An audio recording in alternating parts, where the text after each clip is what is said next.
The Prentice Alsop Heating and Air Coaches Corner, fueled by Donut Country and McDonald's Murfreesboro on FM 101.9 and AM 1450 Murfreesboro, FM 100.5 Smyrna, and streaming at WGNSSports.com. And we welcome back here to the Prentice Alsop Heating and Air Coaches Corner. This portion of the show brought to you by Sir Pizza, whose three Murfreesboro locations offer a huge selection of mouth-watering pizzas, sandwiches, pastas, and wings. Order your favorite pizza online at sirpizzatn.com. John Ding is back with you, and we have Coach Adam Renshaw with us this morning. Winners in a hard-fought game last night with a pesky Laverne team by a score of 28-22. And, Coach, I know it's good to get that first win of the year under the belt. Yes, sir. Really impressed with Laverne. Offensively, I think they're getting better every week. Mm-hmm. Coach Woodward doing a great job with those kids, and we were really happy to get out of there with a win last night. It's a tough place to play, honestly. We've done some games from there, and you get in there, and it's that makes them probably another touchdown favorite, I think, with them out there. Yeah, and I think they play us really tough. Again, we watched them on film. We can see them getting better every week, and we knew they were. We were glad to get up on them there at the beginning, and they had a dogfight there to win it in the end.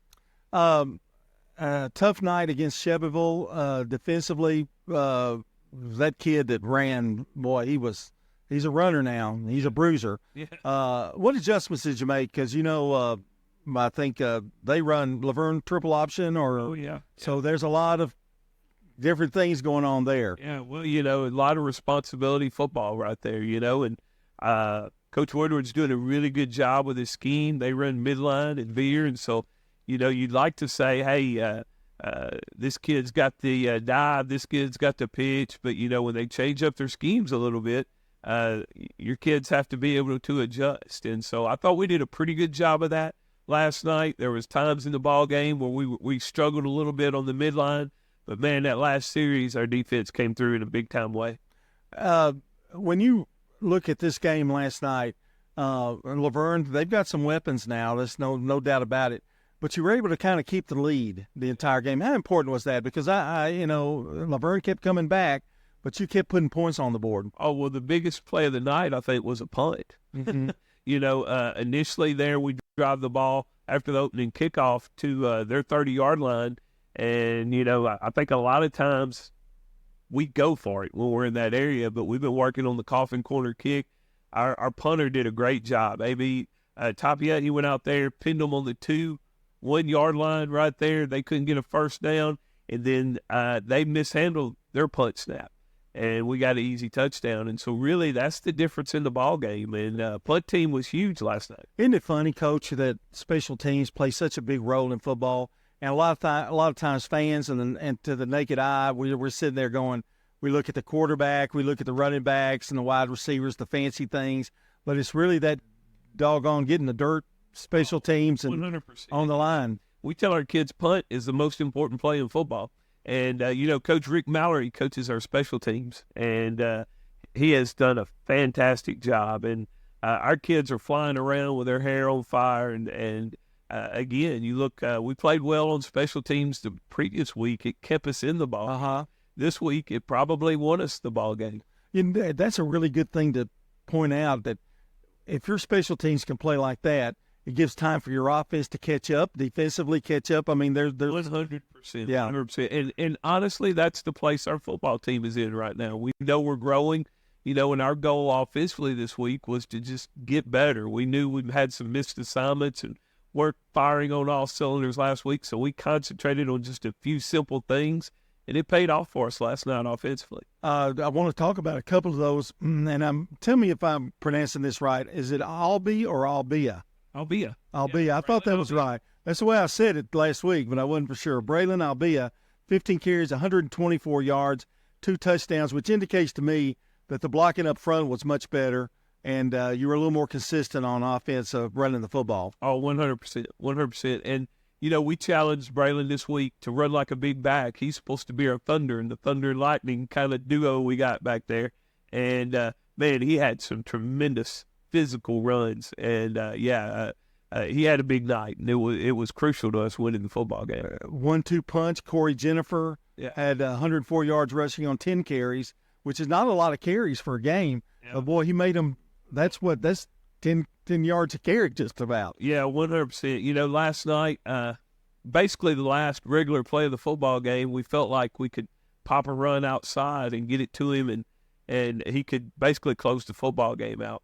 And we gave it to him. He gets outside. He busts it for, I think, 25-yard run, ends the football game, and on the tackle, he breaks his collarbone. And so really, really tough scenario, great kid who's been working so hard for us and made so many improvements football-wise. He's a good student, and man, we just hate to see that happen, Injuries are always a part of it. You hate to see them, particularly early in the season when they're just kind of getting cranked up and getting started. But as we know, you have to move on and go on. Talk about your defense a little bit. I know they were kind of beaten up a little bit game one, but a nice rebound last night. Oh, yeah, 100%. We had it was really good for us to play an option team this week because we got to get to responsibility football. Look, your job is to close this gap and tackle whatever shows up. Linebacker, your job is scrape over the top, get the quarterback, there wasn't any time for, worry or anything like that. We just went back to work on our responsibilities, and we got to preach to the kids all week long, do your job. And last night, I think they did their job in a lot of instances, but when they didn't, it showed up. So again, we've got great film to get better from, and that's still us, offensively and defensively. This is a team that's going to have to get better every week. We're talking to Adam Renshaw, the head coach of the Siegel Stars. Winners of last night, 28-22, big win, 1-1. And I like the way you rebounded from the first game. And even when we go back to look at the first game, Coach, you were in that game. I mean, you had opportunities. Now you go, and it's going to be going to travel to Smyrna. We'll have that game on the radio, but Smyrna's they're kind of growing, particularly offensively. I don't know that they know their identity yet, but boy, defensively, and you know what they're going to bring, and playing there has always been tough for teams. Yeah, no doubt. And I got to watch their Riverdale game, and they got some players. They're well coached. I haven't got to see any film on them from this past week yet, but no, we know they're a good football team. We know Coach Williams is always going to have those boys ready. A lot of things have been going on. I want to go a little I get away from football a little bit.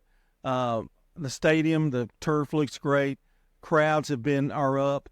That's got to be satisfying to not only you, but your coaching staff and your kids that play for you, to see those kind of crowds and the energy and the excitement that's kind of been brought back in the last 2 or 3 years at Siegel. Yeah, 100%. Yeah, I'd put it like this: we talk a lot, and man, our turf is awesome. Mm-hmm. Our facilities are awesome. We have great things going on at Siegel, but at the end of the day, it's about them boys, and it's about them developing a culture where they're doing things right and they care about one another. And so at the end of the day, the Siegel High football team is it's in the hearts that's beating in them boys' chest. And it's not me, it's not them assistant coaches, it's not that turf field, it's not the school, it's them boys that are out there working hard every day. And we're just lucky. We got great kids. We got great parents, and I do feel like we've gotten better every week this year, and we just got to continue to do that. I coach with what I feel like is the best coaching staff I've ever been around. We've got great guys that care about the kids.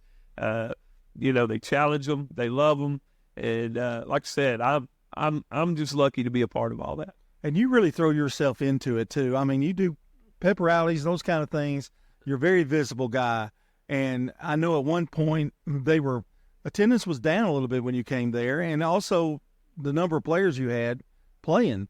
You've built that up, and I know you got to be proud of that. I don't want to brag on you too much, but I mean, there's a feeling there that I haven't seen in a while. And they had Coach Wine had a team that about made it to the big game, and but it really seems to be kind of coming back at Siegel, and it's good to see. Yeah, well, we're at the end of the day, it's education-based athletics.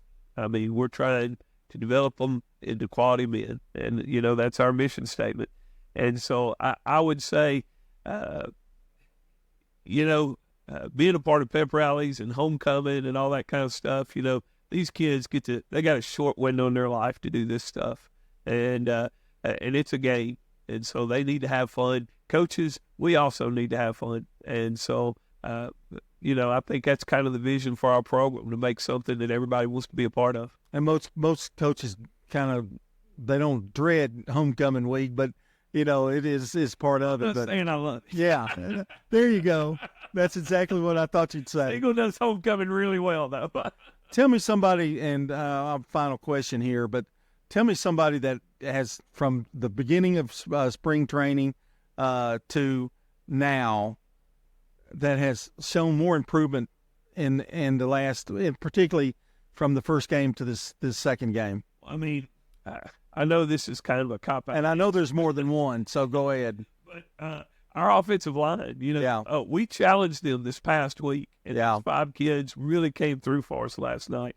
And our running backs had a great night, but, man, they had some holes to run in. And so, we're playing a sophomore at left tackle, Princeton Uefo.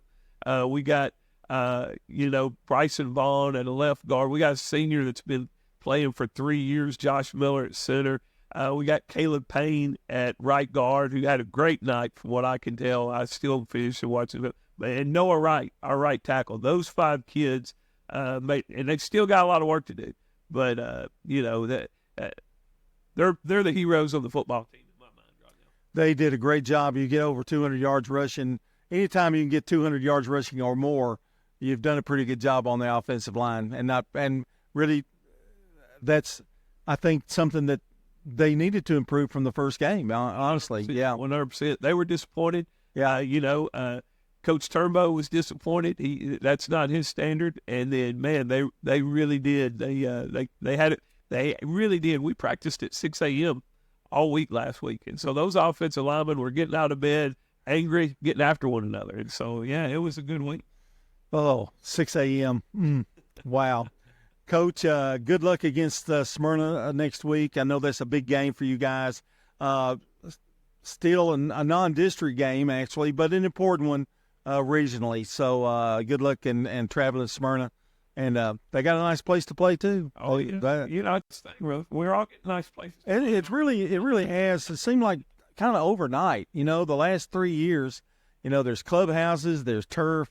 It's been amazing. Yeah, well, I tell you, we got a lot of, I think something that's the unsung heroes in all of that are the parents, the community members that are coming through for these programs. And I could talk all day about the people that's helped us, but I think the Rutherford County community is coming out to support their kids in not just football, but all their athletic programs, and it's really special. Yeah.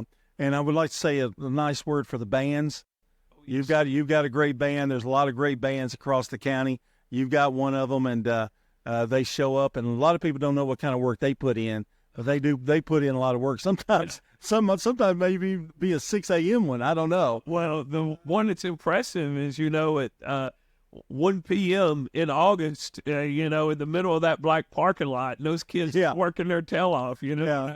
I make fun of the football kids saying, y'all aren't doing that. Y'all are, look at that. Coach, it's always good to talk to you, and good luck next week. Yes, sir. Thank you. All right. That's Adam Renshaw, the head coach of the Siegel Stars.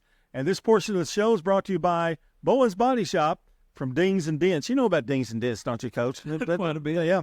To full body work, trust Jeff and Cal Bowen to do the job right. They're located on Middle Tennessee Boulevard. When we come back, we'll be talking to Eagleville here on the Prentice Allsup Heating and Air Coach's Corner. If you need concrete work done, who would I call? Dan France Concrete. Here's why. He's local. He attended Walter Hill Elementary, Oakland, and MTSU. He served our community